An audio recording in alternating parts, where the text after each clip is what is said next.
Anticipation is mounting as the countdown gets closer to a new era of Oklahoma beer, wine, and spirits.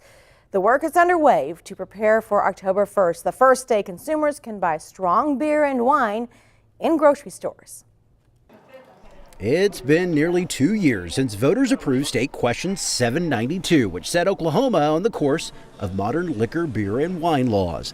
Many grocery stores, including Homeland stores, are nearly ready for October 1st to arrive. As you can see behind me, we're already starting to get the wine in, so we're excited to be able to offer not just wine, but the higher point beer to our customers, and the exciting thing for us is that we get a chance to pair them with all the wonderful food.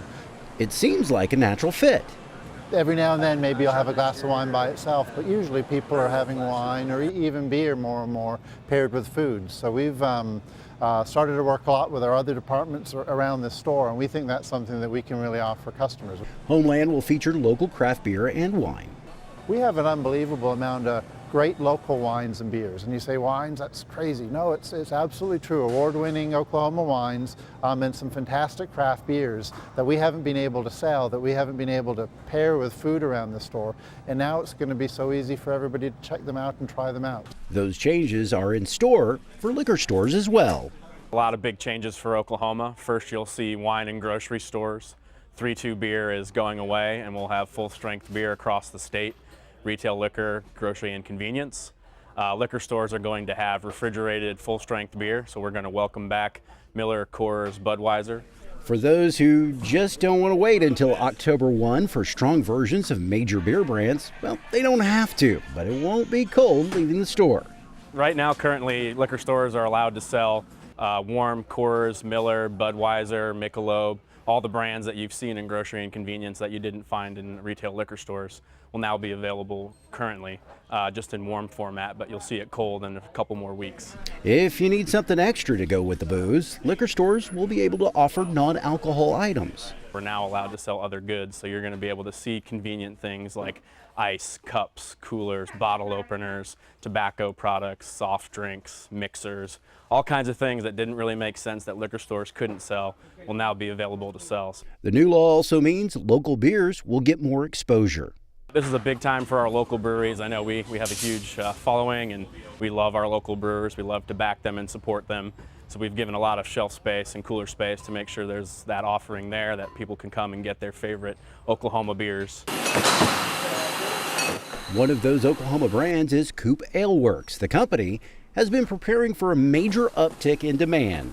Currently, we supply about 700 liquor stores in Oklahoma, and we now have access to what is almost about 4,500 additional retailers in grocery and drug and convenience channel. To prepare for the changes, Coop has invested millions into its production facility.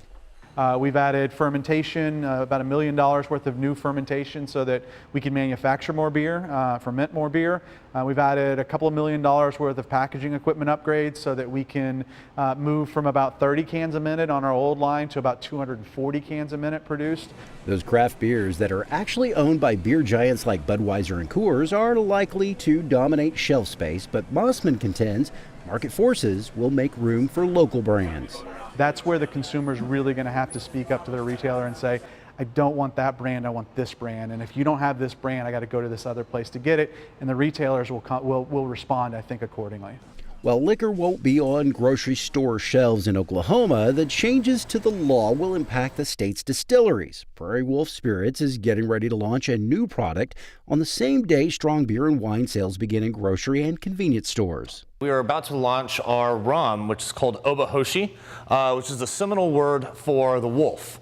It's an inland-style rum. The recipe dates back to the 1764 Sugar Act, when the British began taxing the molasses coming out of the Caribbean and into the colonies. While most of the focus is on strong beer and wine, Oklahoma's distilleries will also benefit. While we are not as a spirit or hard alcohol going into grocery stores, the way that the distribution is set up has changed a little bit.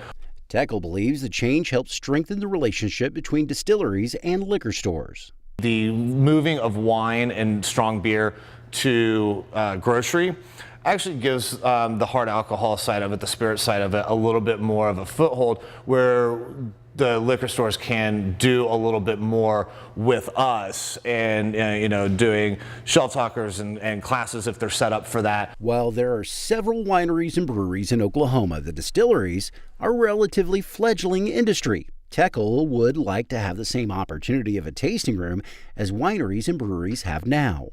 We would build out a tasting room here in Guthrie, and then probably do some sort of tasting room either in downtown Oklahoma City as well as Tulsa to really, hit all aspects of Oklahoma's markets. But yes, we are very excited to open a tasting room as soon as we are allowed to. Starting October 1st, the days of making an out-of-state beer run are over. So people are very happy, very excited. Gone are the days of having to drive to Texas or Arkansas or Kansas and getting your full strength Budweiser, Bud Light, Miller, Coors. Now you can get it right here in Oklahoma